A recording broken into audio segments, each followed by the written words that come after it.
So here I am in the studio today, and I'm not really sure why, but I'm using my black plastic board as yet another palette.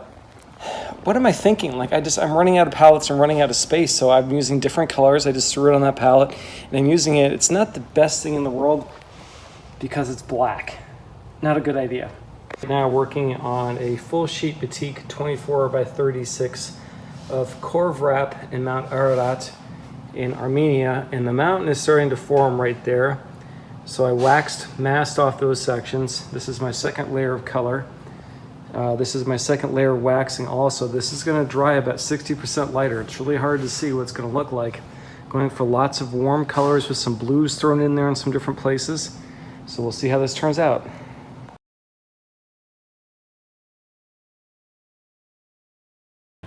Now, it's really hard to see what's going on here, but that's where the monastery is, and this is Mount Ararat in the background.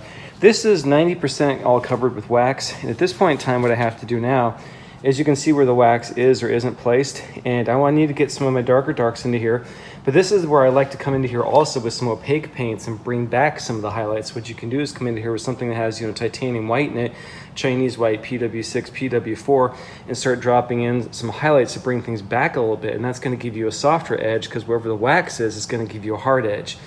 And this is something I do teach in my watercolor batik workshops. If you're interested in taking or learning this technique, I actually have a watercolor workshop this weekend at Poland Art Center. I'm not sure if there's still space available, but you could sign up for it. And I teach them all over the country, so if you're interested, please contact. This is gonna look a lot different with the wax off, people. Trust me. All right, I am finished with the painting of Korv wrap, Mount Ararat from Armenia. And you can't see what's going on because everything is covered by wax right now. There's about probably 9 layers of color and wax. And what I'm gonna do once this gets hardened up on Monday, I'm gonna crumple it into a ball, rub color into the cracks, hopefully don't tear it to 1,000 pieces, melt off the wax, and this painting is gonna look remarkably different with the wax off.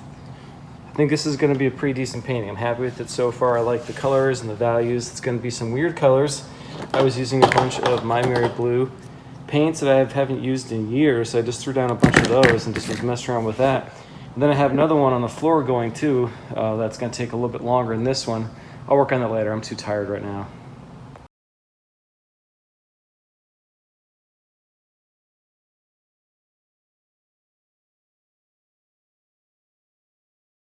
If you enjoyed this content, please hit subscribe. I'll have more upcoming videos and tutorials soon. If you'd like to see more of my work, check out ryanfoxpainting.com. I'd like to thank you for being here. Good luck and happy painting.